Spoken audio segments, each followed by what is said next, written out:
presentation, Share Your Photos night. In the early days of Share Your Photos, the Cayuga Bird Club members would bring 5 physical slides. Everybody remember what those little things looked like? So we bring the slides, and somewhere in the 1990s that tradition passed away when the main contributor passed on, but meanwhile, Kevin McGowan, who'd already been a super info photograph sharing person, started putting digital photographs on the internet in the mid-1990s with scanned images.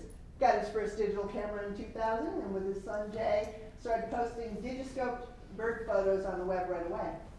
In 2004, he created some web pages for the Cayuga Bird Club where people could share their photographs, and right away, it was a big hit.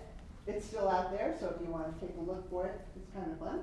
But from there, it seemed a natural progression, and according to old newsletters, somewhere around 2007, Kevin decided to revitalize the annual sharing of photos, and now we've got this 19-year-old tradition that's been popular ever since, and I am so glad that Kevin has agreed to host it again tonight. So please join me in a very warm welcome for our MC tonight, Kevin McGowan.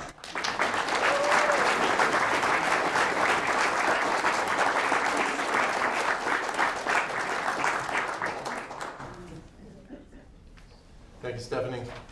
Welcome, everybody. It's a pleasure to see so many people attending, and this is the largest participation we've ever had of people sending in photographs. So we might go a little long tonight, and the tradition is maximum of 5 photos, maximum of 3 minutes, and anybody who can shave a minute off their presentation, that would be most appreciated, because we've got potentially 26 presenters. Oh my goodness. So again, how this is going to work is I'm going to be working the slides from here, and we would like you to come up to the podium, stand off to my left, and speak very loudly about your slides. Now, what I'm going to do is I'm going to start off. We're doing this roughly alphabetically by last name, so we're starting with Suan Yong.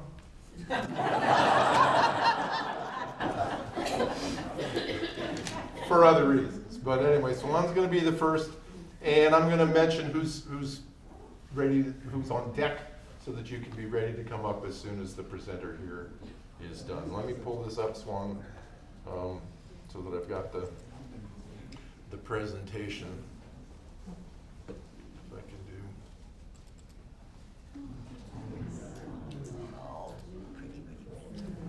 Okay, Suan. Suan Yong is first, and then Paul Anderson on deck.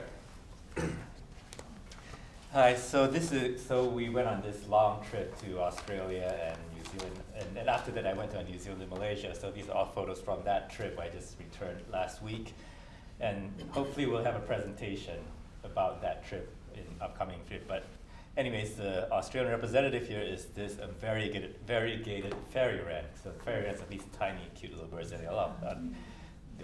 It's way too many photos. It was hard to pick. Well, the way I picked it is because I only processed like 10% of them, so I just picked some among those. It's not even the best.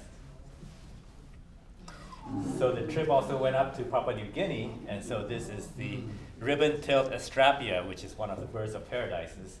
It's one of 2 that visits this large feeder, so you get real up-close look at them in that fantastic color. We saw, I don't remember how many, a dozen or so species, but most of them were far in the rain, bad photos, so this is one of the few good photos we have. So this is the Pacific black duck. It's found in both Australia and Papua New Guinea. This was actually taken in Papua New Guinea, but they're actually fairly common over there. And although it's not the flashiest of the birds photos I took there, but I thought this was a neat photo. So after that trip, I hopped over to New Zealand, which is, I guess, historically very birdy until people came and all the birds died. But the Kia, some of the more charismatic ones, these are the ones that are known to be rather cheeky, and they love rubbery things for some reason, picking at my sandals, for example. And, yeah. When I was in New Zealand, they have a retinue of about 300 different things they eat. One of the things they do is they like to pull out the rubber around the windshield mounts. And when I was there, he tried to eat my backpack.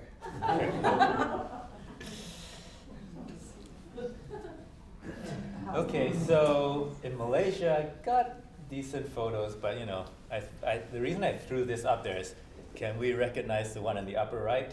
It's a great egret. The one to the right, I said upper left is great egret. The one to the right with the dark bill, that's the little egret.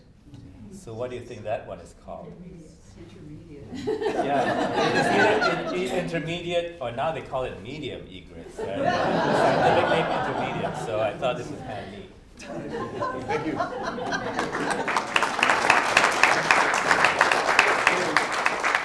Next up, our next presenter is Paul Anderson and Mohammed Arif on deck. So I also went to New Zealand last year.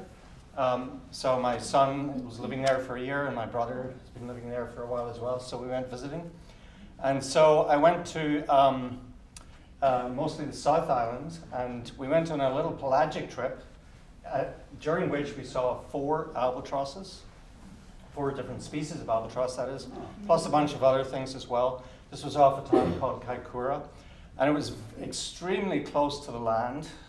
So I think it's one of the few places where you can be so very, very close to the land and see such a wide variety of albatross and petrel species. Now, unfortunately, I'm not entirely sure what all these albatrosses are. I know I saw 4 albatross species, but when I went looking at my photographs, I had trouble telling some of them apart. This one, I'm pretty sure, is a southern royal albatross. And I like this one because this was at dawn, so the sun coming in at dawn was absolutely gorgeous on that. Next one. And this one, I believe, same trip, is a Salvin's albatross. The other albatrosses we saw were, the white-capped albatross and the black-browed albatross. They call them mollymocks there, by the way, which is a cool name too. Let's go on. And then in terms of, sorry? That's not an Phew, I was wondering. So that's just one of the little passerines.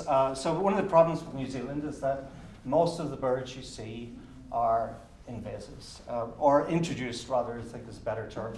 And most of them were introduced from Northern Europe, primarily England. So it's like going back to England and seeing all the finches and sparrows and so on. But this one is an endemic, and this is the tomtit. And this was in a little town, or a little place called Lake Matheson, again on the South Island. Now, one of my great regrets about going to New Zealand is that I didn't see the kea. I was dying to see the kea, but I didn't see any kea. I didn't see any of the 5 kiwi species, and I didn't see any of the, I think, maybe 6 penguin species. So I obviously have to go back. But this was one of the best species I saw, or at least one of the most impressive. So this is a kaka. So in New Zealand, on the North Island by Wellington, they have this place called Zealandia, which is a completely enclosed park. And by enclosed, I mean they put a huge fence around it that costs something like $1 million per mile. That goes down deep into the ground and prevents all sorts of predators from getting in and destroying the native species. So it's a fantastic sanctuary for a lot of native birds, and this was one of the most impressive such birds in there. And last one, What was it? Kaka. a kaka. Yeah. So a lot of the New Zealand birds retain their Maori name, and this is another one that has its Maori name. It's the tui. So these are abundant, and they're actually quite difficult to get a good photograph of.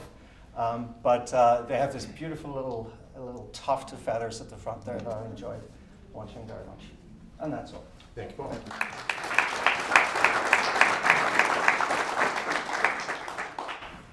Okay, next up is Mohammed Arif and Wes Blauvelt on deck. So I did not go to New Zealand, but I went to the Galapagos. So this is a juvenile, magnificent frigate bird. We saw 2 species of frigate birds there, great frigate birds and magnificent So lots of males with their throat pouch inflated, flying around and so on. But the thing that really stood out to me about Galapagos is that how tame or naive the birds are. Like, we'd be walking along the trails and they would walk right in front of us. They would be 2 feet away from us and they would look straight at us and wouldn't even acknowledge that we're there, like we're just looking right through us. So you'll see pictures, like I have a couple other pictures where we're very, very close. I mean, I really had to keep backing away from this bird to fit in the frame. And, he just yawned and I got the inside of the throat, of the mouth, and it's like, wow, that's really cool. It doesn't have a raised crest. It's just because the wind was blowing from behind, so it just kind of lifted up the feathers. All right, we had enough albatross yet? Okay, so these are. Oh, Jody went to the Galapagos too recently, right, Jody? Yeah. So these are waved albatross, and I think. So when we went up there, we were up top of a mountain, and we just happened to catch some pairs with their courtship dances, mating dances. It's amazing. You have to just go home and look up some videos about waved albatross and their mating dance. They will have their beaks and they'll make clacking sound and it's very loud, and then they'll lift up their head and have their mouth open like this and they'll wave from side to side and so on. So it was very cool. Next. Yeah. So. There are lots of species I saw, obviously. Many of them are endemic to Galapagos. This one reminded me of home, obviously, because it's a yellow warbler. But does anybody notice a distinction from the rest, right? Obviously, it's got that brown crest. This is the brown cap.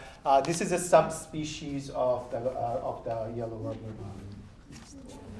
All right, so how many people think this is a laughing gull?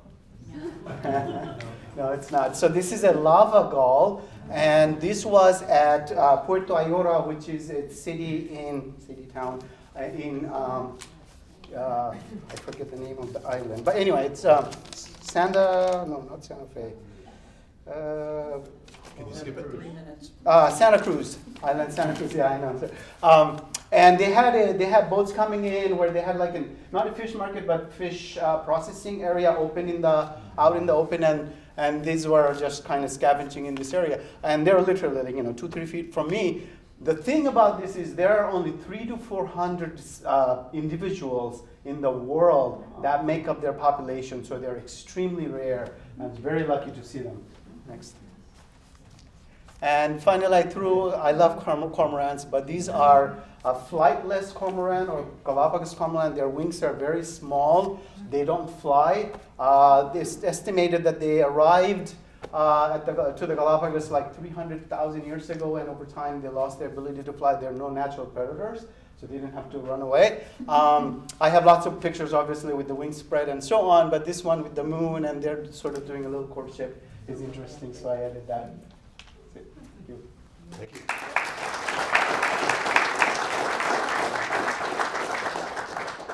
So Wes Blauvelt's next, and then I'd like to have Kay and Jim Burkett sit on deck, please. Okay, so the theme of my photos are birds and parking lots and along the roadside. This is a Wimbrel, a light stanchion and a parking lot in Reykjavik in Iceland. And it drew my attention because he was calling just wildly, and you can see by his open beak that he was actively calling somebody, but I don't know who. There's nobody in the sky there. Next. Okay, yellow-legged gull. This is a parking lot in Porto in Portugal.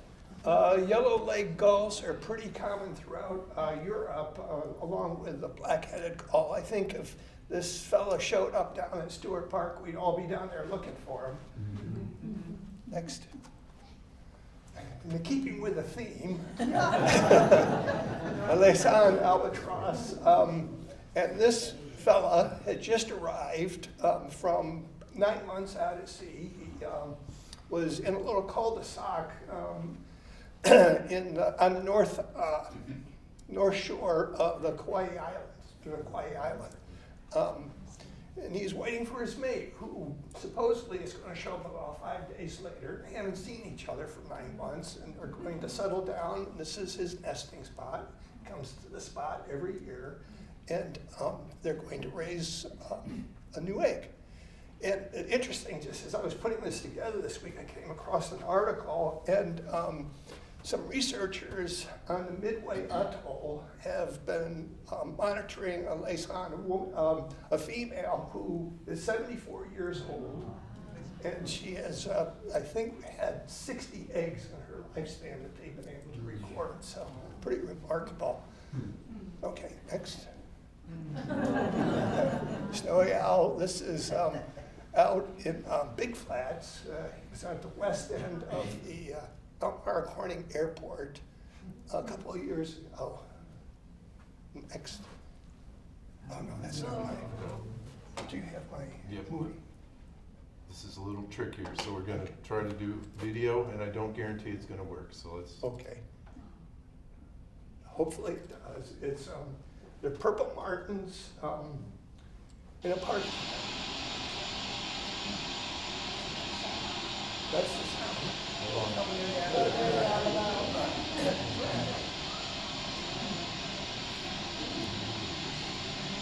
Video is a little tricky for this, so I apologize. So, a parking lot and strip mall in Austin, Texas, first week of August, they're all getting together to start heading south. Tens of thousands of them. You can just see them just covering the sky.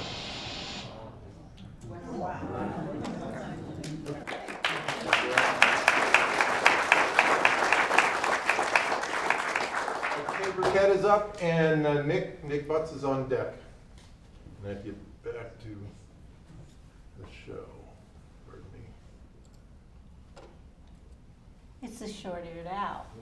And those of you who've been up to Geneva, to Johnson Road, have probably seen this bird. Oh, there's the next one. I'm sorry. And for my birthday, before Christmas, I said I want to go see a short-eared owl. I have never seen one. And so we went up to Johnson Road, and we drove up the road and back. Didn't see it. I was really disappointed. Then we thought we saw one way in the distance, and we were driving up slowly, and we finally stopped. We're looking through the windshield, trying to see where he landed. Couldn't see him. Looked out the side of my window, and there he was, staring at me with his big yellow eyes, those little tufts of feathers on the top of his head. And we stared at each other for a little while until I think he got bored at looking at me, and he decided to fly on down the road. So I was tickled. We had my birthday present. I got to see the short-eared owl. Went down the road, turned around, came back. There were two in the ditch, right beside the road on the other side. Pretty amazing birds. I think we saw 4 that day, so I thought, that's really good, nice end for a birthday. So now back to some warmer climate. We went down to St. Martin last winter. And of course I've seen the common gallinule before, but I've never seen it with a chick. And this little chick had all this fuzz, and was a pretty good swimmer. And he would paddle up in the mud, and then he'd come back down, and the mother would feed it. They're just the one chick, though. But I was fascinated, turn that next one, by this stuff on his head, like the veins that showed through on his head. It was amazing. And those little flippers for wings. Creepy. Pretty amazing. Next one. This, couple years ago, our grandkids were 8 and 10. We took them to Arizona, to the Tucson area.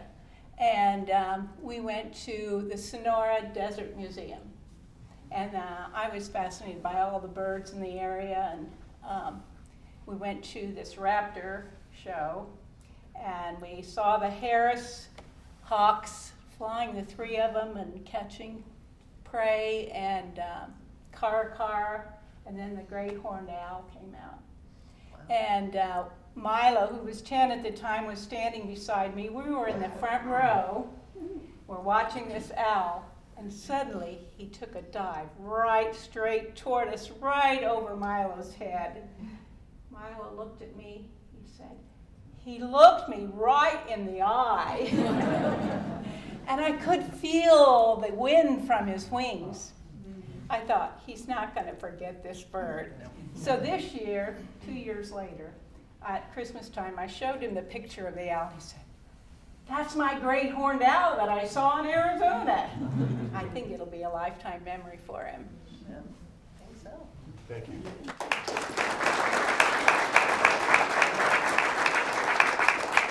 So Nick Butts is up, is presenting now. Barbara Clise, get ready to come up.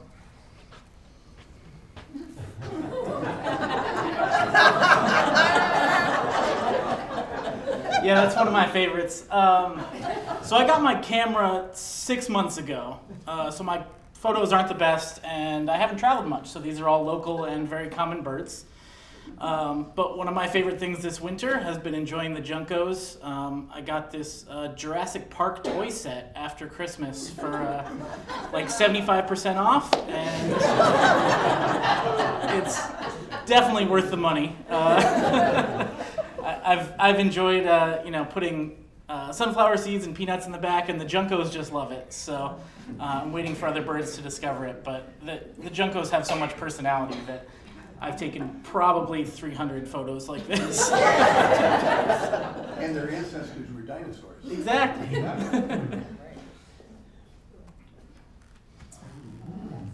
Yeah, this was luck. This was the ringneck duck. It was around in the summer, and this was up at Salt Point. And I actually got several photos with this log and many different ducks. It's just such a nice background. So I just sit right along the end of it, and something will sit there.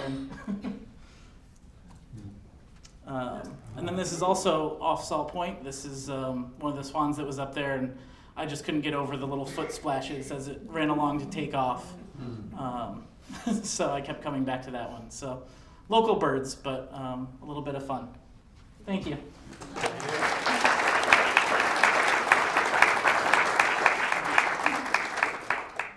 Barbara Clise is presenting now, and Ken Haas, please be on deck.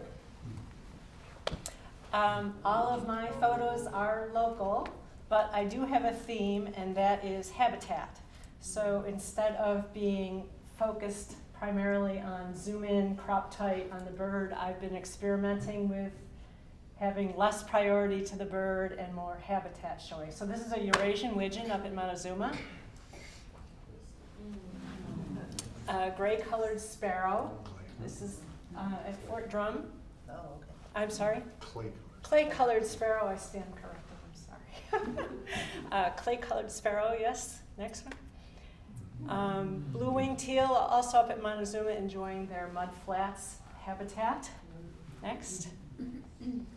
Black-bellied whistling duck. And what comes to mind when I see this is bog, swamp, marsh. So yeah, I tried to capture habitat. And the last one is my favorite habitat photo. There was a Nelson sparrow reported earlier this year. Went to go see it, thought it would be fun to see something new. Is Dave Nutter here? Yes. You were there, you remember this story. You can corroborate. I was walking around, didn't see anything. Dave came to find it as well. He was wandering around, I was looking out over the habitat, and we saw some birds duck down in the grass, some birds going to the side, and I said, I'm just gonna get a habitat photo. I took 4 photos that day. I didn't even offload them from the camera that night. I was very disappointed. I had missed my bird. I go home and I go, wait a minute. 3 out of the 4 photos have that little bird.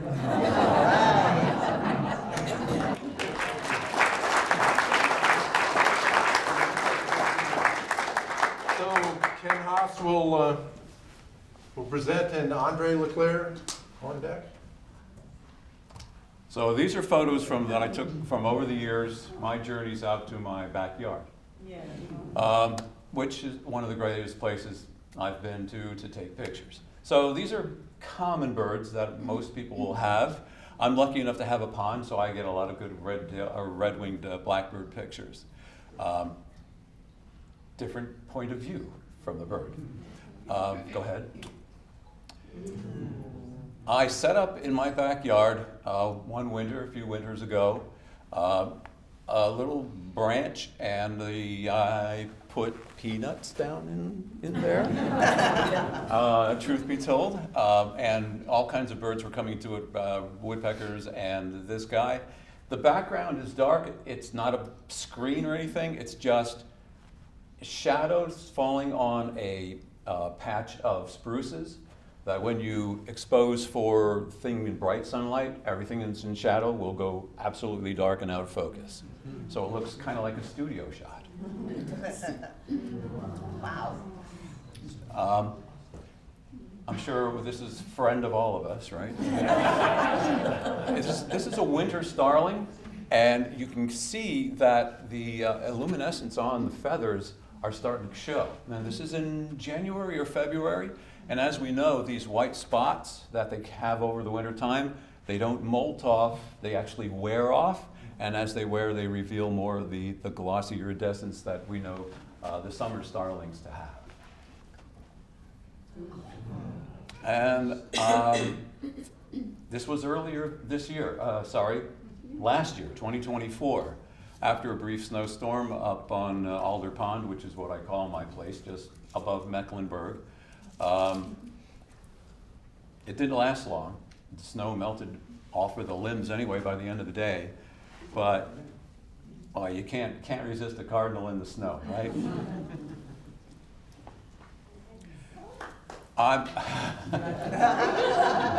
This is about as aggressive as I get at shameless self-promotion. I'm very proud to say that I was asked by the Ulysses Philomathic Library in Trumansburg to have an exhibit on my bird photography. It's up now. 29 photos, 4 of them are panoramics of birds. Right down there, Main Street in Trumansburg. It's going to stay up until the end of February. I have what they call an artist reception, me, but that is on January 18th, so it's this coming Saturday from 10:30 in the morning to 1:30 in the afternoon. If you can come and make it during that thing, that would be great, because as I told somebody else, you have that dream about, the bad dream about throwing a party and nobody comes. So come on out on the 18th. If you can't make it on the 18th, just show up whenever you can. Trumansburg's a great little place, and we'll all appreciate it, and let me know what you think. Thank you very much.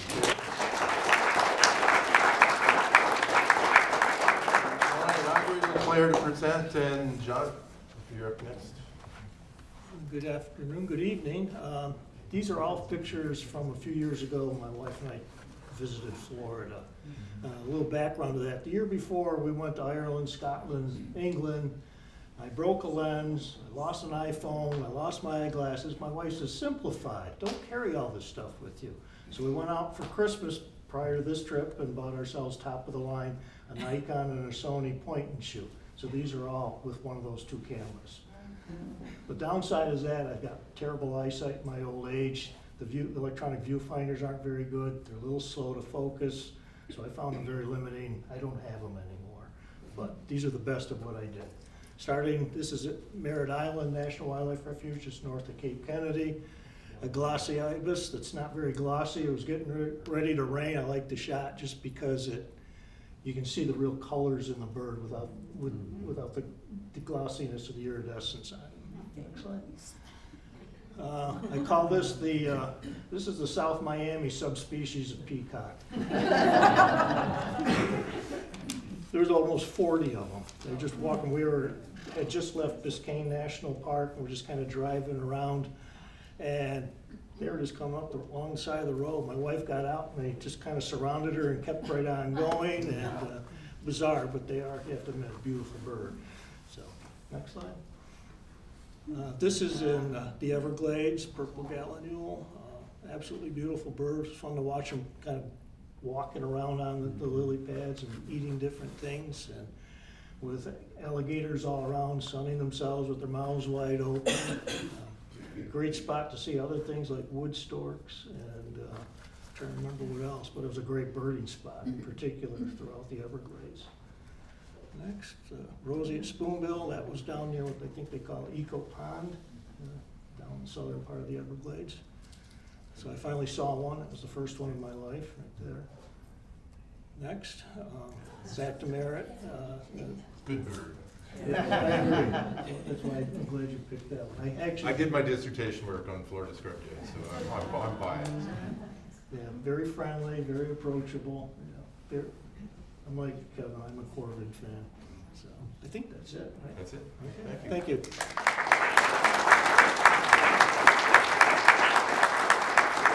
John McFarlane, you wanna? Yep. I feel like I can't pronounce your name right. And Bob. Bob, you're on deck. Bob McGuire on deck.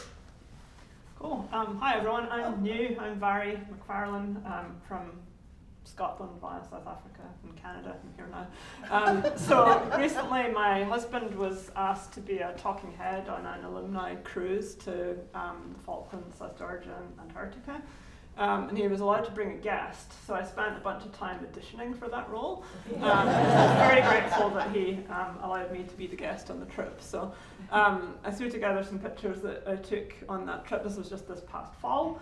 So those of you that have taken part in breeding bird atlases, I understand the New York breeding bird atlas just kind of wound up, will know it's not always that easy to get a breeding code quite as easy as this, but this time of year in these seabird colonies, there was all sorts of breeding evidence happening, and this guy was kind of stomping through a penguin and albatross colony trying to carry his prized nesting material up to his nest site. So this is an imperial cormorant. Next. So I had the privilege of seeing albatross before in some of the places I've already heard of tonight, but I'd never actually seen one sat on the ground like a big fluffy chicken. So this was an amazing privilege in West Point in the Falkland Islands. We got to go and see a black-browed albatross colony. And of course they have kind of setback distances. You know, I believe strongly in ethical wildlife photography, but it was really, really hard to keep away from some of these critters. They were kind of flying all around and almost crashing into us in the wind as they were flying in and out of the colony, so it was really, really neat. Next. Sorry, this one's a little bit gory. We then spent kind of 3 days trying not to be seasick, going from the Falklands to South Georgia, where we landed, and the big kind of out of focus blobby things in the background are elephant seals, which really are truly colossal. And there was a dead one that these, I think they're southern giant petrels, were fighting over the remains of, and they were kind of staggering around on the beach fighting for quite some time. It was really spectacular to watch, pretty ungainly when they're on land. Next. So this is, I realize I should have included a corvid in this, but I guess this is almost the at least ecological equivalent of a corvid in this environment. This is a snowy sheathbill, this is my attempt at being somewhat artistic. They're actually a shorebird, but they're kind of a cleanup crew, which is why I feel like they're the ecological equivalent of corvids. They run around and eat elephant seal snot and dead things, generally speaking. They're really pretty cool birds, and they're very endearing. They kind of come waddling along, and they landed on the ship in the morning and kind of generally pecked at your shoelaces and things. So. Next. I can't really count. I think this is the 5th one. So we spent a bit more time being seasick, another 3 days actually, and got to the Antarctic Peninsula. It was still very early season, so it was pretty iced in. So we were able to land on some of the islands. I think this is Half Moon Island that those of you that have been down there probably landed on too. And again, on the theme of breeding codes, then these chinstrap penguins were beating each other up for a good 5 or 10 minutes. We watched them kind of chasing each other around, doing somersaults, and absolutely thumping each other with their little flippers. So I assume somebody either had the best female in town or the best rock for his nest or something like that, and they were kind of jigging it out in the snow. And I don't really know what the conclusion was, because we had to go back and get on the ship and be seasick again. So I think that's it. Thank you. Thanks.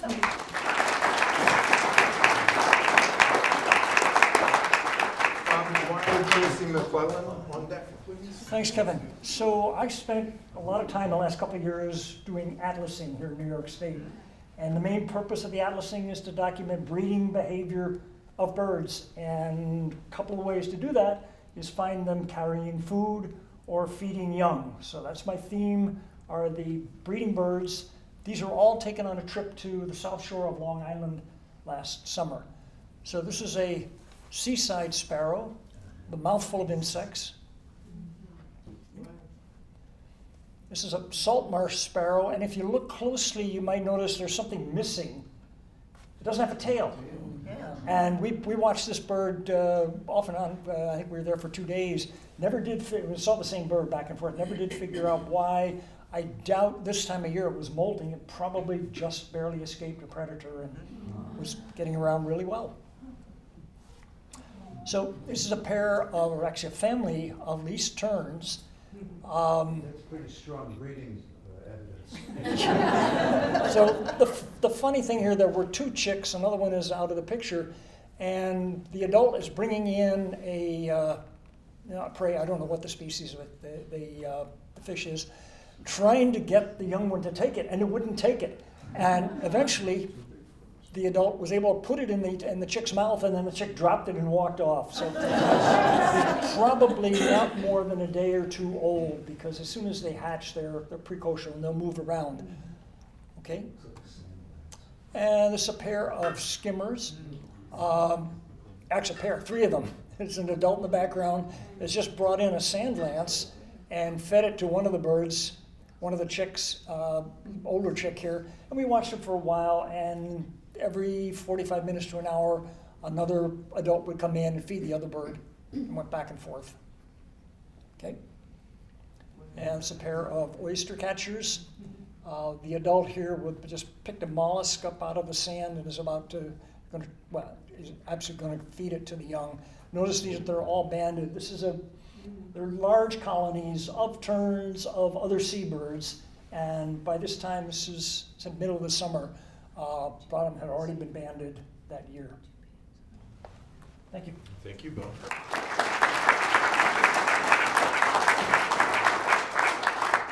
Our next presenter is Tracy McLellan, and Kevin Murphy is on deck. So a year ago, I submitted photographs for this, and then I found out the date had been changed. So I wrote to Kevin to withdraw them because I told him I was going to be in Ethiopia, and he wrote back with a list of the corvids in Ethiopia. So I'm showing you 5 of the 7 of them. These are thick-billed ravens. They're very large ravens, sort of the size of our common raven, a little bigger, with a very thick bill and a white spot in the back of their heads. They're distributed throughout Ethiopia and a little bit in the countries to the north and the east from there, but pretty much an endemic in that area. These are partaking of water in a town right next to a road, and we saw a group of 15 of them around a dumpster. Not much for endemic birds and their habitats.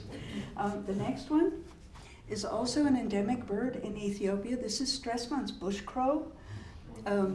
It occupies a very small range in the southwestern part of the country. Its total range is about twice the size of Tompkins County. And it's all agricultural lands and has been cultivated for centuries, but the population is now shrinking. It's a very distinctive bird. It's a monotypic genus, and part of what's distinctive about it is the bare blue skin around the eye. And for a while, people were confused by this bird and thought maybe it was a starling because it doesn't look much like a crow. But it turns out from molecular phylogenetics, it's not a starling. And I think when I don't look too carefully at it, it looks a little like a Clark's nutcracker, which is very close to. Yeah. Next one. This is a fan-tailed raven. When it's perched, it doesn't look like it has a really short tail, but most of the time we saw these flying. At times the sky was full of them, 50 at a time, in areas with big high cliffs. And they have a very distinctive silhouette flying. They have very broad wings and a very fan-shaped tail. They're distributed throughout northeastern Africa, Ethiopia and Kenya, and the countries around there, and the Arabian Peninsula. The next one is not endemic to Ethiopia. It's a red-billed chough. They're widespread in Europe and Asia, and actually two very, very small populations in Ethiopia. They're distinctive for corvids in having a very long, narrow, and bright red bill and bright red legs. Next one. And this is a pied crow. Pied crows are very, very common throughout sub-Saharan Africa, Madagascar, and some Indian Ocean islands. They're abundant enough in some places. They are considered agricultural pests, and they are increasing in numbers in some places, but there are also places where there's some Asian crows that have come in that are taking over from them. But at the moment, it looks like we got no problem with pied crows. We're going to have them around for a while. And in keeping with Wes Blauvelt's theme, this bird I photographed in a parking lot. And I've always thought of these as parking lot birds because I used to work in South Africa, and the place that I first worked in, there was a group of pied crows that would hang out in the parking lot at the university. And so it's a parking lot bird. All right.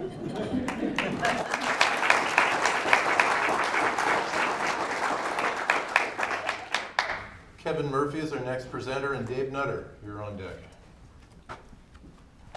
First things first, Kevin, thank you for doing this. And second, thank all of you for sharing all your photos. I love to see them. All of these photos were taken in British Columbia this past June, all on the island of Vancouver. This was not a birding trip, but I was allowed to go birding while we were there. That is a European starling, and the reason I took the picture is when we first showed up, this was in the temperate rainforest, the first bird I saw flew by, and I said to my wife, that bird has a Cheeto. And then the next bird I saw, that bird has a Cheeto. And then I was like, did somebody drop a bag of Cheetos? Well, as I learned after we were there for several days, all the birds love to eat salmon berries. And they taste pretty good. They're a little sweet and a little bitter. They're not bad. The water temperature's not bad. It's 45 degrees. I did go in. Next photo. So this is a orange crowned sparrow, and it's a little bit of my theme. This is a Lucerne subspecies of orange crowned sparrow, which are the most yellow of any of them. And if you look on the top, you can actually see the orange on the crown up there. This is a Townsend warbler, which usually are hard to see, high up in trees, but I was on a trail down by the ocean.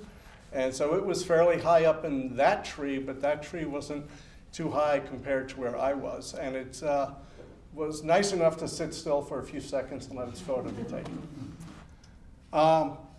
So before I went to British Columbia, I took a look at, okay, what birds might I see? Look at pictures, and the bird I really wanted to see was a tufted puffin. I did not see one, there's no photo here. And I went through the list and I said, okay, this is the one bird I absolutely will not see when I'm in British Columbia. There is no way I'm going to see a sooty grouse. And that is a sooty grouse. And this grouse was calling. My wife and I had parked in a parking lot, and we were walking about a third of a mile up to two outlooks, one north and one south. When I got out of the car, I heard this noise, didn't really put together that it was a bird. We walked all the way up. We were up there for, I don't know, 10, 15 minutes. As we were leaving, I said to my wife, there's some animal making a noise. I don't know what it is, but we better be careful when we walk down. And as we walked down, we ran into several other people, and this bird was about 30 feet up in a tree. It had been calling or hooting the entire time, and I suspect that this will be a technological difficulty, but I tried to record it when I was watching the bird, and if you listen, you might be able to hear what it sounds like in this. This is from eBird.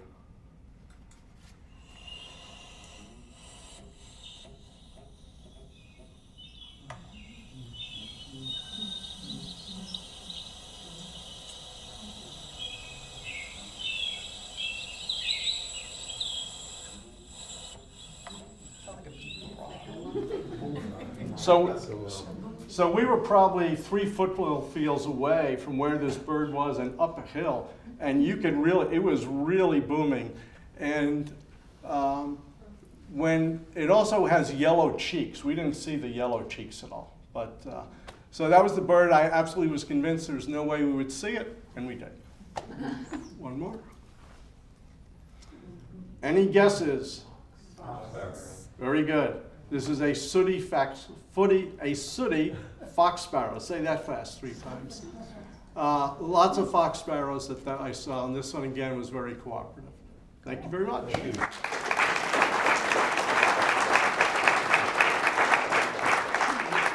Our next presenter is Dave Nutter. Shelley Page on deck, please. I'm going to show you a series of photos about a predation event, and some of these photos are guaranteed to be ugly. This is the ice on the flood control channel near my house where the Route 89 bridge crosses between Island Health and Fitness and Cass Park. This is standing on the side by Island Health and Fitness. You can see there's 2 sets of duck tracks going across there.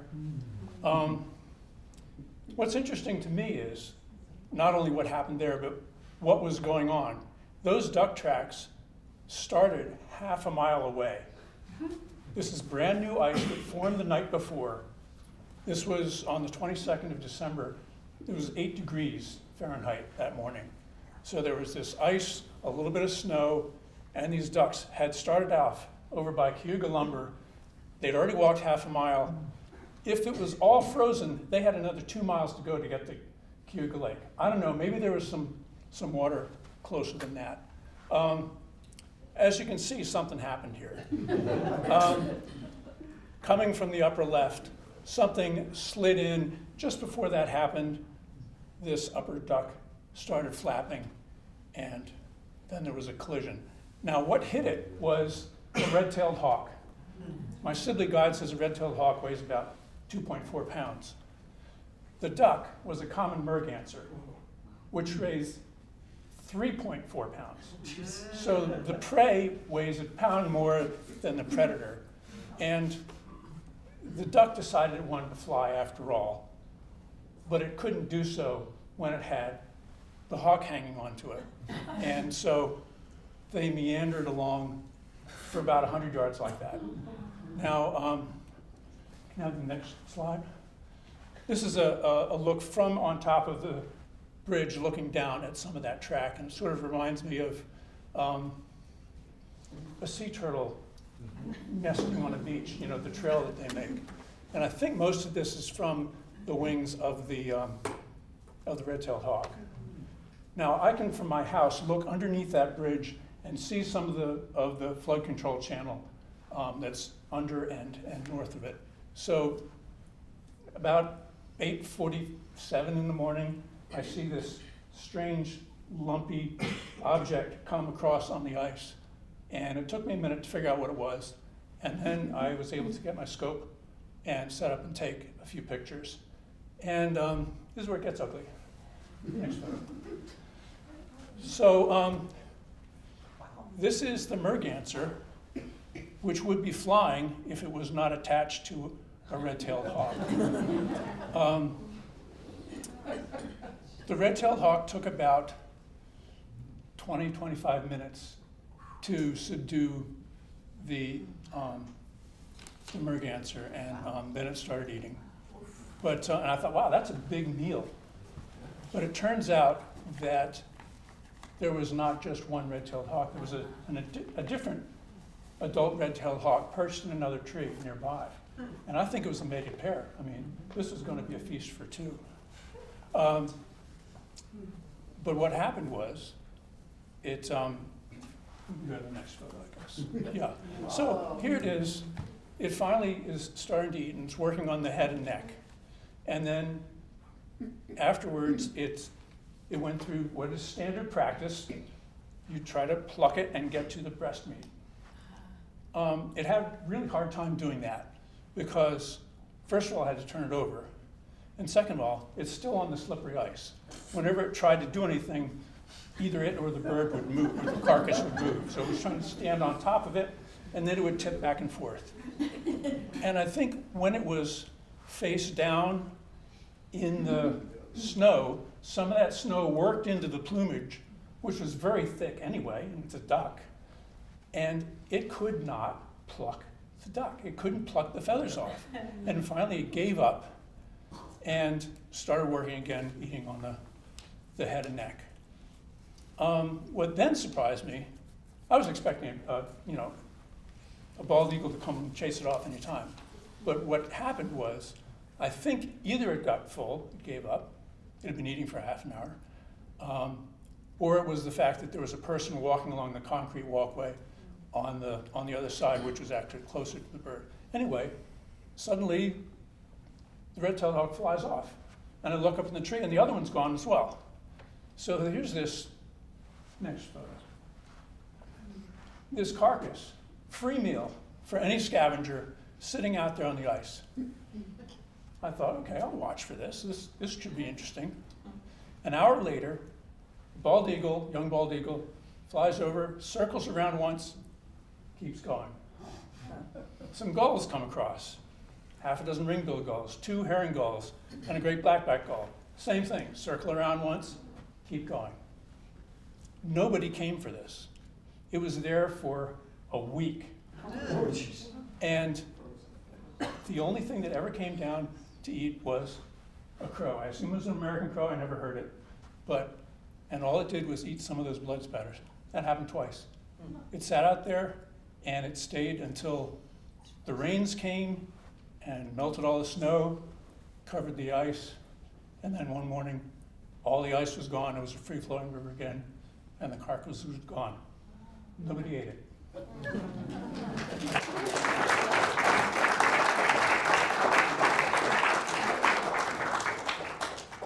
Okay, our next presenter is Shelley Page and Grete Pasch-Valdes on deck. First, you need to know that my only camera is my cell phone, a Pixel 8. And so it's very opportunistic, eclectic, and not as detailed as some folks can get. This may actually look familiar to you because it's right out here at Sapsucker Woods. And I just loved these guys just hanging out and the beautiful fall reflections.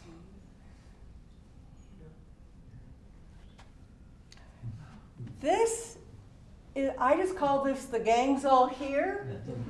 This is from when I lived in Lawrence, Kansas, and I lived less than a mile from the Baker-Wakarusa wetlands, which is a definite birding hotspot in Kansas. In the fall, there are thousands upon thousands of blackbirds and other assorted birds in those marshes, constantly murmurating, constantly moving around and lighting on the very few trees. It's Kansas, it's a prairie, so there's not many places. And when they land, they're all together, and that was just kind of at the golden hour, so I just liked the whole bunch of them there. Sadly, this was a Bohemian waxwing that hit the window of the house I was renting in Anchorage, Alaska. I was extremely sad that this happened. I couldn't modify the windows because I didn't own the building. So I just want to say that because it's so awful when you do encounter this reality. But this bird just laying on the snow in this death pose was beautiful to me. And to be able to see the detail of the gorgeous colors. So I feel like this is the memorial to the Bohemian waxwings. And by the way, in Alaska, in Anchorage, in the winter, there are huge flocks of them that circle all around the city looking for berries and such. And that's what they were doing in my yard. This is my daughter Greta a few years ago having a conversation with a raven at a parking lot at Yellowstone National Park in the canyon area. And this raven was very talkative. And Greta is a bit of an actress, as you can tell. And they were just having a cute dialogue. And I think there's a video. Yeah, give it a second. As I say, this is not Technology. here. This video, when it comes up, is from Los Bluffs National Wildlife Refuge, which is in the northwest corner of Missouri. So when you can see it, it's snow geese when we get there. And think of a place with 500,000 snow geese, and I counted 56 bald eagles trying to get snacks constantly, stirring up these birds.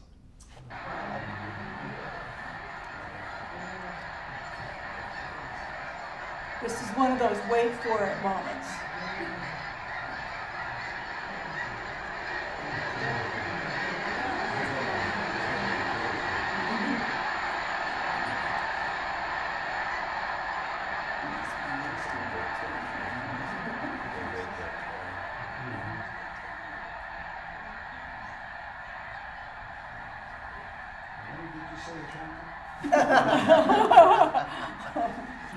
This was just one small section of the area. So think of this being multiplied several times over constantly. A great field trip. So thank you.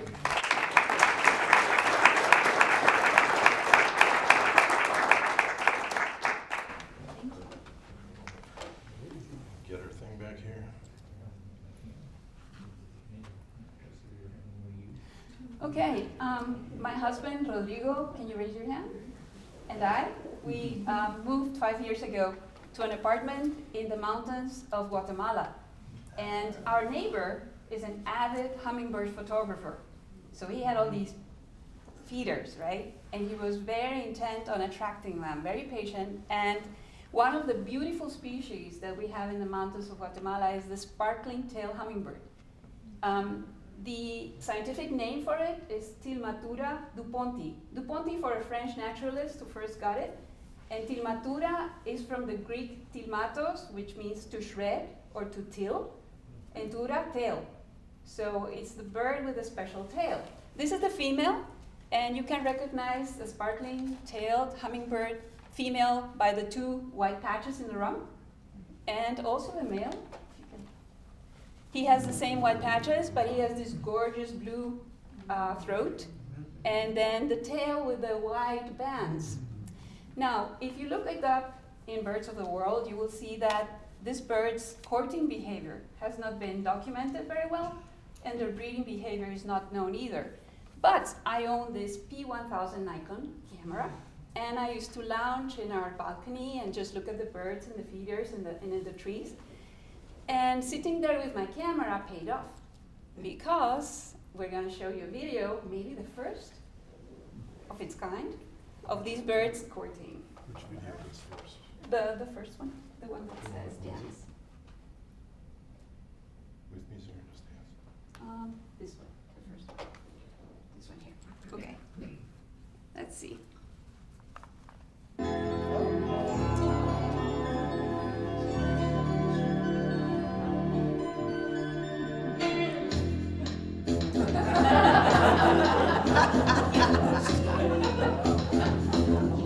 Look at her. She's like,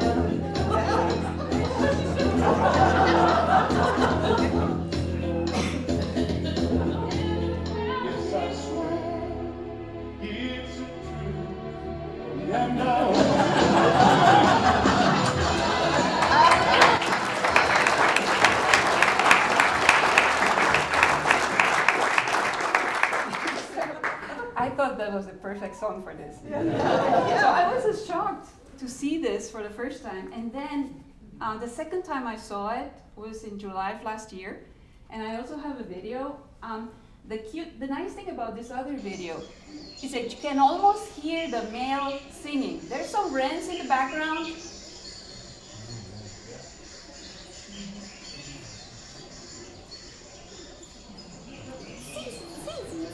Yeah.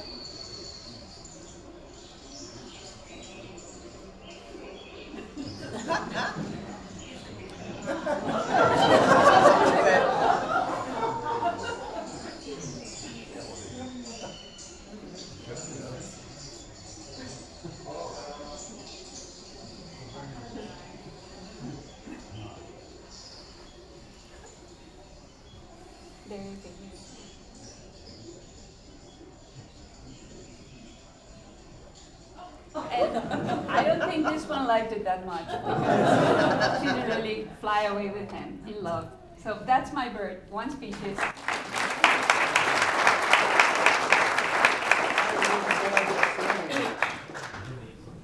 Yeah. Next up is Sandy Podulka, tone shot on deck. That's a tough act to follow. Yeah.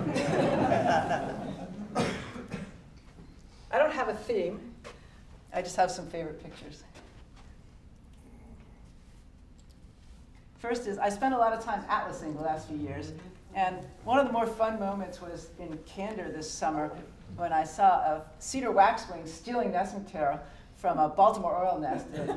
It had just fledged a couple of days ago. The family was still flying around, and there was this pair was taking the material out. I've seen monk parakeet, other birds do this, marsh wrens, monk parakeets, great blue herons and other things, weaver birds, but I'd never seen waxwings steal. So I thought that was interesting. Oh, I didn't know the titles would show. Oh well, sorry about that.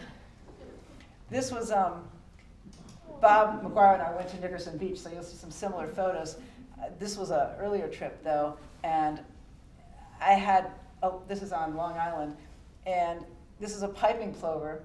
And I was quite amused because even though it was really distant, I had fun watching this female, I think it's a female, had 4 chicks with her, and they all tried to fit under her. And there was a lot of jostling, jockeying, and there was a lot of adjusting, and she kind of gave me a look at one point like, but, and you could see what they actually look like in the inset there, but it was fun. I'd never seen so many with one parent before. It's probably the same oyster catcher. No, it's not. This is 2 months earlier on Nickerson Beach, and I think that oyster catchers, American oyster catchers, must be some of the most patient of all parents because they go down to the shoreline, and the parent, 1 or 2 parents, sometimes 1 or 2 chicks, will find food. This is a mole crab in this case, and then they hand it either the whole thing or a little piece of it to the young, and they drop it. And then they pick it up and gently hand it again, and they drop it. And they hand it, and it just on and on for hours. They're just gently trying to get little bits of food to the babies, and I could watch it forever. They're banded, most of them, and they nest right on the beach, and the staff have flagging tape around the nest, so it's kind of fun to go. Probably the same bird Bob showed you at a more peaceful moment. This was we were thrilled to find this little, fairly newly hatched, within a few days, I think, a least-turned chick hanging out with mom. I think that's the egg tooth. I'm not positive, but I think it looks like the egg tooth still there. The little thing they used to chip away at the egg. And a living Bohemian waxwing. Bob McGuire and I also went up to the Adirondacks last winter because there were a lot of flocks of Bohemian waxwings around. And this was a very cold early morning in Saranac Lake. And I'd like to say we were out in the wilderness someplace really taking shots, but we're in an Aldi's parking lot. And this is like a tiny little evergreen tree, and it was just sitting there fluffing out in the sunlight. And Bob was across the street, I believe, recording sound from a flock on the roof of a bank. So it was not a wilderness shoot, but it was beautiful. So, thanks. Thank you.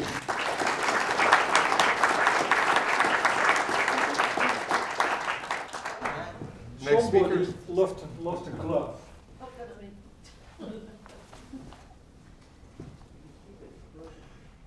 Donna, you're on deck. So Laura and I spent 6 weeks in Australia. It was our 17th visit since 2003. And we had been twice already in Queensland looking for this bird, this dinosaur. And we failed, but we got a good hint for it this time. You go to Etty Bay. That is an area that was hurt by a hurricane. The birds cannot escape it anymore, and they go along the beach on the campground. So we came there with the campground beach birds at 7 o'clock in the morning. We were there at 10 o'clock, and we were desperate. And then a guy called us over and said, "Come here." And there came the bird first to his tent. He had to put the foot inside. You don't argue with this bird. And then it was nice because it went to the green area, so I could some nice pictures. Look at those feet. Yes. They can kill you. Yes. You don't argue with those birds. So that was one of the birds we really wanted to see. Next one. Azure kingfisher with his red legs. It was on the Daintree River. And this bird was very cooperative. I sat there for certainly 10 minutes, so I have a couple of 100 pictures. Hard to select one, but this was one that we really liked. And it's a beautiful small bird. It's really very enjoyable to watch it. Next. It's a spectacled monarch, very similar to the black-faced monarch, but the black-faced monarch doesn't have the eye covered by the black part. And then the next one. This is a golden bowerbird. And bowerbirds decorate their bowers. The golden bowerbird uses white flowers. So we were sitting watching the bower, and there the bird came. Unfortunately, another golden bowerbird male came, and there was a big fight. He lost the flower. Next one. And he really needed the flower because you can see here some old flowers. This is the bower. This is the female that came in while the two males were fighting. They don't make the nest in the bower. They're simply to attract the female. The nest is somewhere else in the tree. So he needed his white flower, but unfortunately lost it.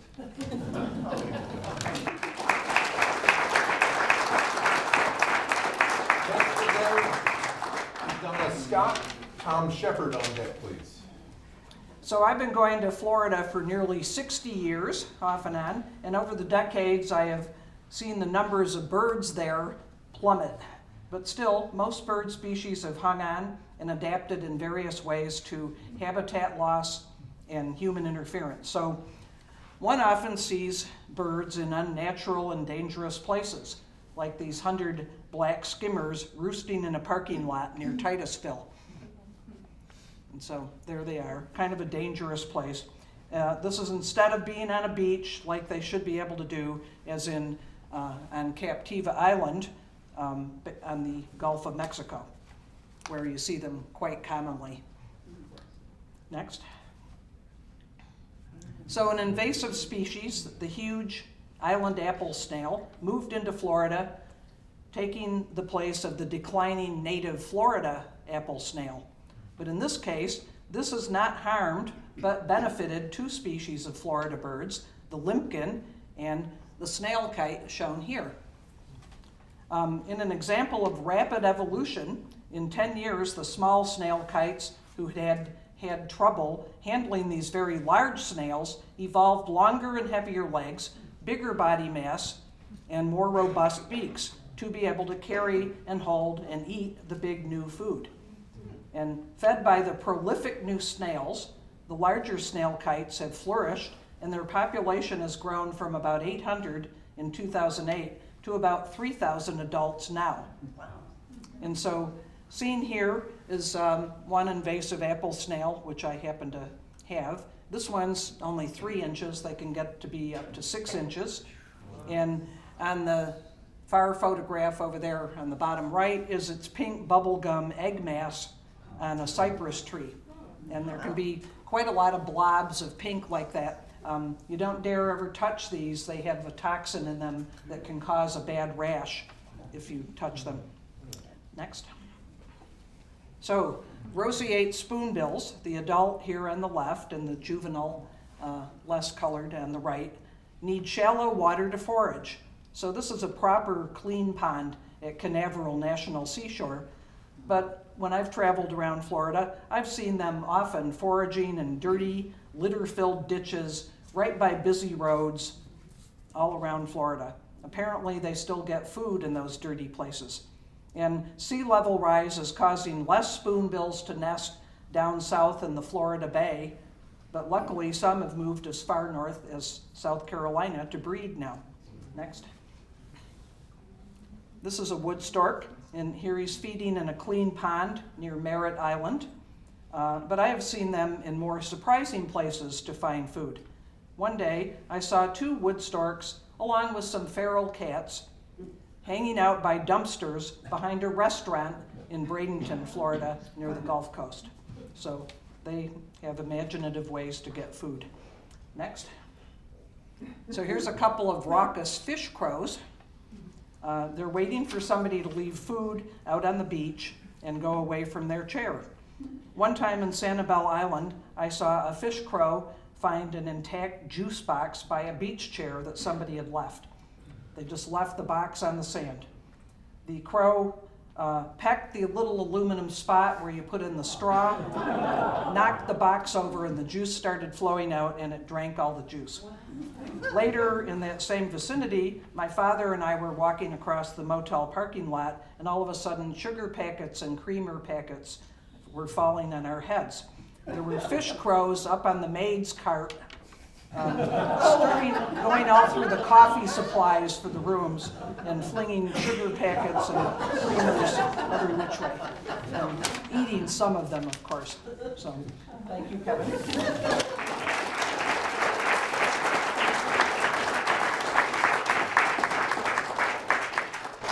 Okay, our next speaker is Tom Shepard and Carl Steckler on deck, please.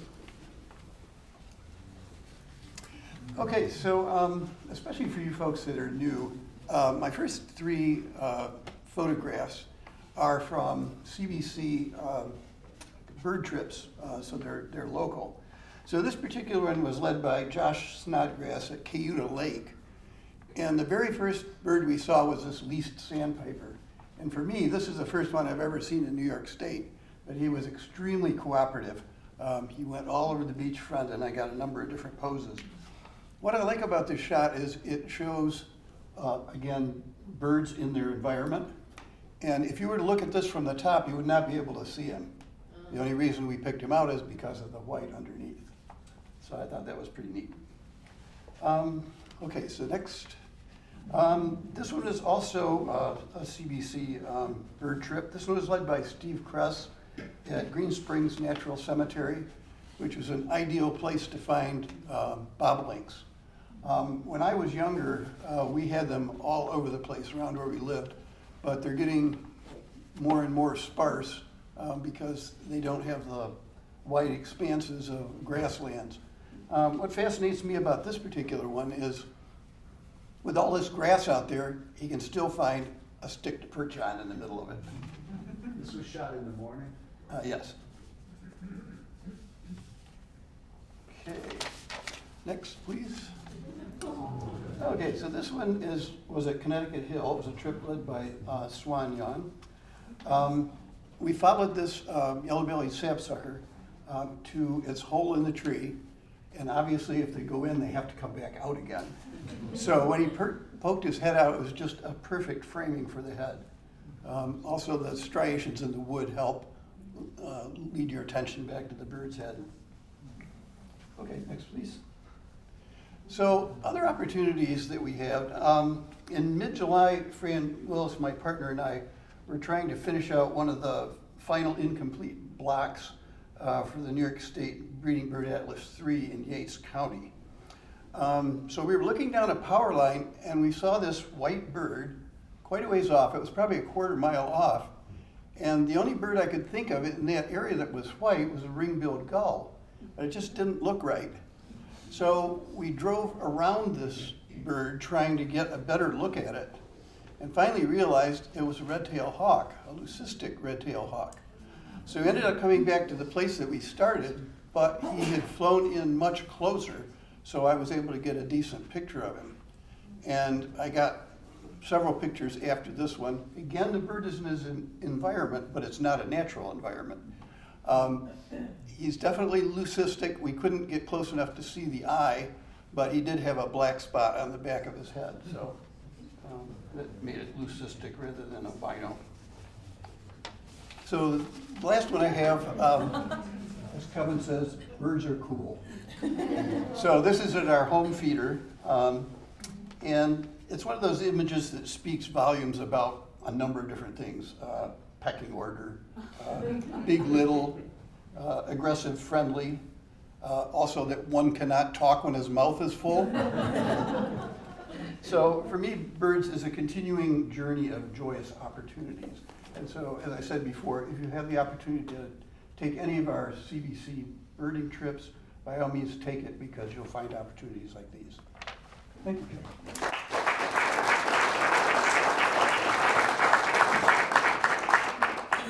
Our next presenter is Carl Steckler. B.B. Watson on deck.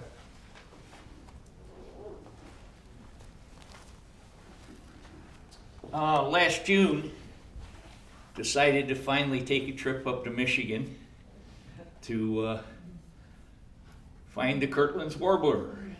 And as you can see, we did. But we also had a little problem with technology. We left our hotel and I programmed in where we were supposed to meet in the GPS navigation system.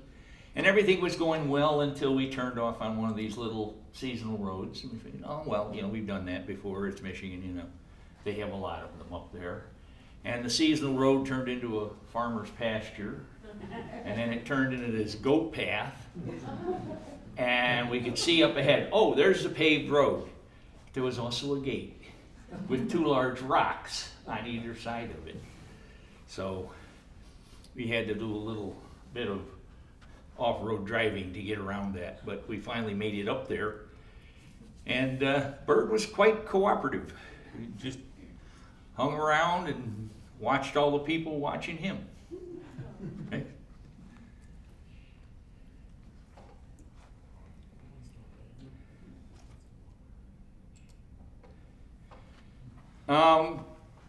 This summer in July, if any of you have ever taken the Bar Harbor Whale Watch, they now have this special, trip to go see specifically pelagic birds, and I highly recommend it because it's a much longer trip. You go out to some islands that you don't normally get to see and everything. And I was looking for a couple of life birds, and after I got back home, disappointed that I only had a couple of them. Looking through, I found, whoa, that's a tube nose. What is it? It's a northern fulmar. So that was a bonus I got. And the other bird that I really wanted to see were the razorbills. And unfortunately, somewhere along the line, the white balance on my camera got changed and I didn't notice it, so the photos didn't really come out quite well color-wise, but they're still identifiable as a razorbill. And there were quite a few of them up there. Next.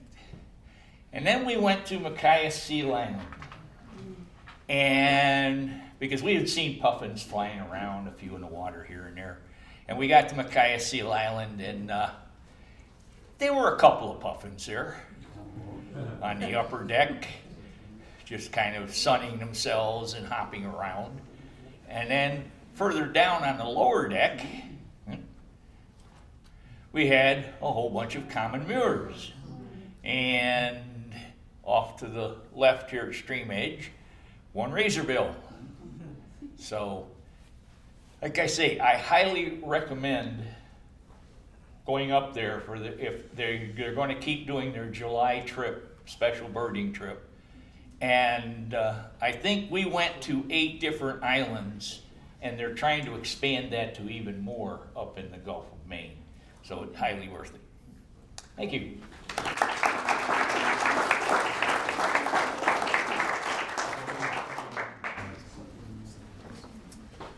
just recently moved to New York, so I did all my birding in the first half of year 2024. And here's just a few fun pictures that I thought I would share with you. Three-toed woodpecker. Where was that? Where? Alaska.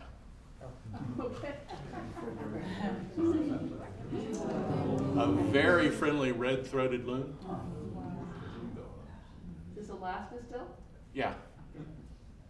Short-billed dowitcher. I just like the reflection. And Southwest Texas, a varied bunting. Beautiful. Oh, South Florida. All kinds of native stuff down in South Florida.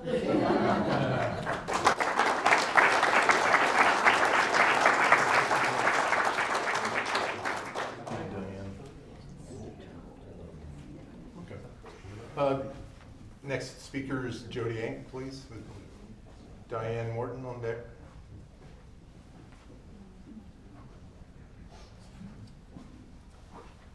Hi, everybody. As you know, I organized a lot of the international trips for birding, and this was in Tikal in Guatemala. And one of the things we like to do on our trips, in addition to seeing really cool birds and being in cool places and learning about history, like the Mayan ruins, we're on pyramid number 6 at Tikal right here. But we also like to make connections with the people who live locally, and these are some Guatemalan girls who are really interested in looking through my scope because of what we were seeing. So next picture, please, is this orange-breasted falcon. It was a really cool thing we got to see there. Next picture, please.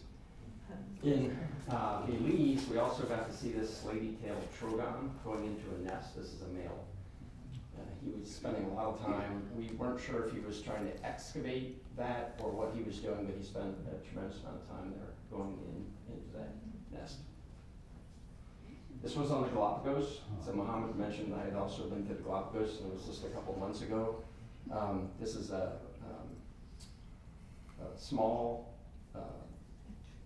one of the Barnes finches, so it's a small little finch. Cactus finch. And it's, I really like how it's on that cactus, and it doesn't seem to matter that it's on the side. Yes. And then we also saw Galapagos penguins, which are really cool. And the really fun thing is we got to go snorkeling every day when we were there, and you can actually snorkel with these things. They fly under the water with you. And, you know, just like Muhammad said, you know, you're trying to stay away from the wildlife because there's actually a 6-foot rule. But sometimes they don't know how, they don't care about the rule. And so I had one of these guys fly into me underwater. That was a fun experience. So come along on the next trip. We have room in Peru next summer, and I'm actually trying to put a trip together to the Galapagos for the summer after that. So. Thanks. Thanks.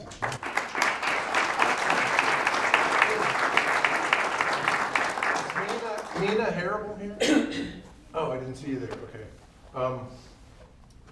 I'm going to ruin your presentation. Actually, so Meena go first. Yeah. Meena, hurry. Can you please come up and talk? Sorry. Diane is good. I know, Your but pictures are in front of mine. but I didn't know you were here.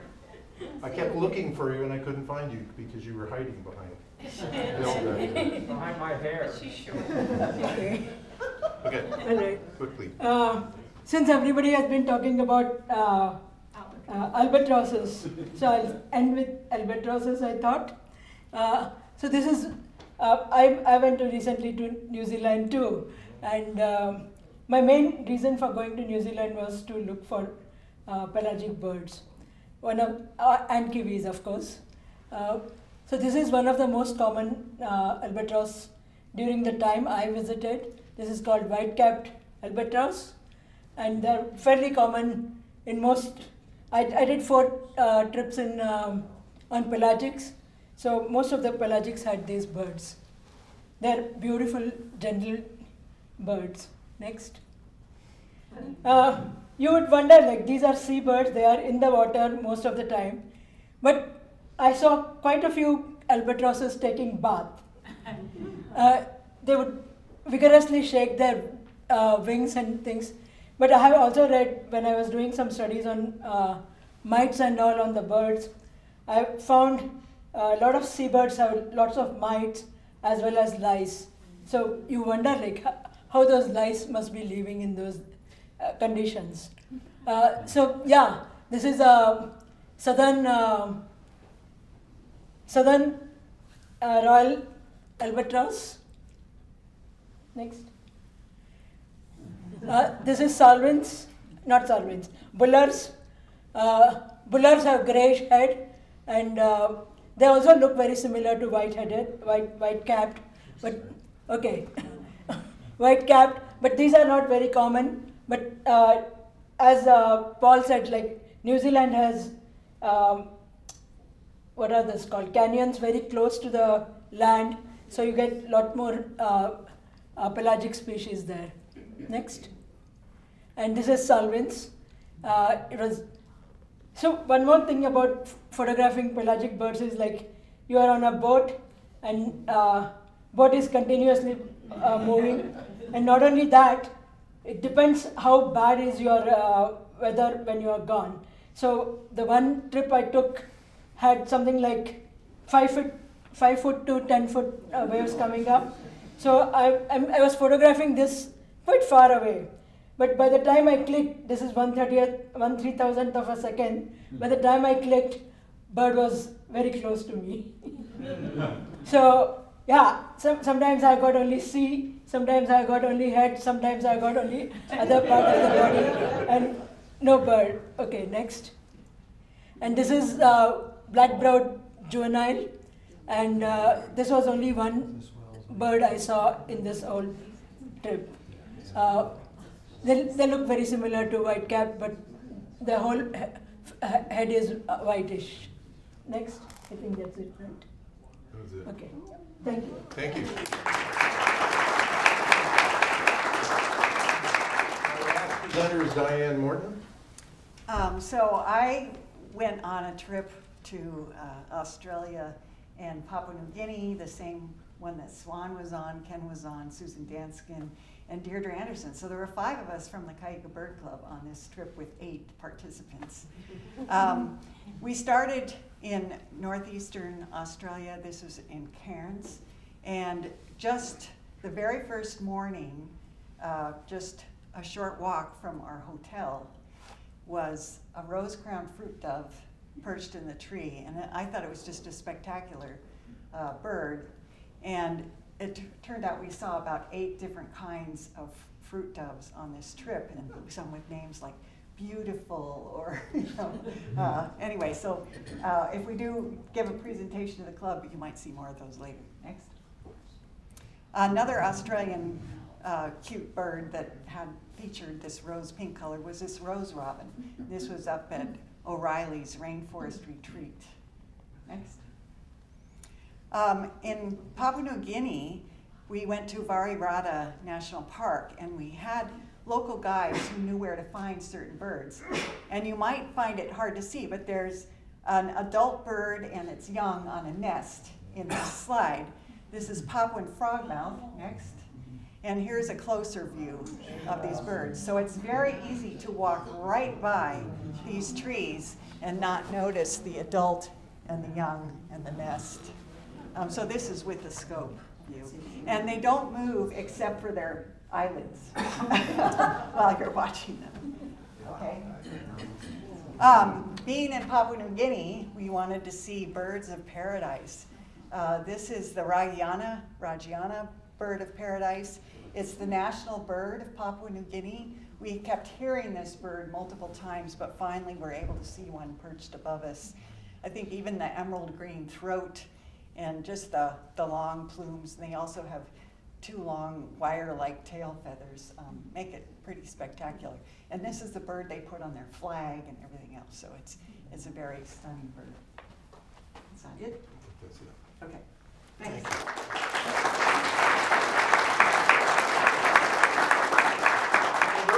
Those of you who've been to to these things before know that usually at the end I shamelessly use my power to spend more than 3 minutes talking about things, but it looks like we're out of time. So I'm going to say that I just was going to tell you about some of the woodpeckers we were watching. We did a woodpecker course last year that came out, The Wonderful World of Woodpeckers.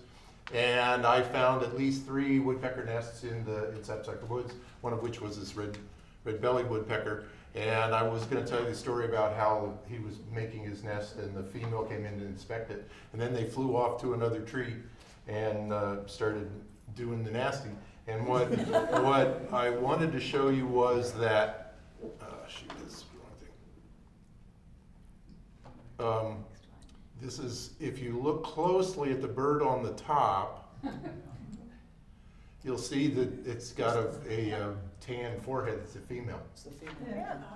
And so there's this reverse mounting by woodpeckers, and as it turns out, they weren't ready to lay eggs yet, but they were ready to pair bond. And this is common in red-bellied woodpeckers that I did not know. That when they start, reverse mounting is relatively common. The females do it before they're ready to lay eggs, and then the proportion of actual who's on top changes. So anyway, I want to thank all of our presenters for participating tonight. Again, this is the biggest bunch of photographs we've ever had, and I want to thank you all for coming. And we are just about a little over time. So have a great night.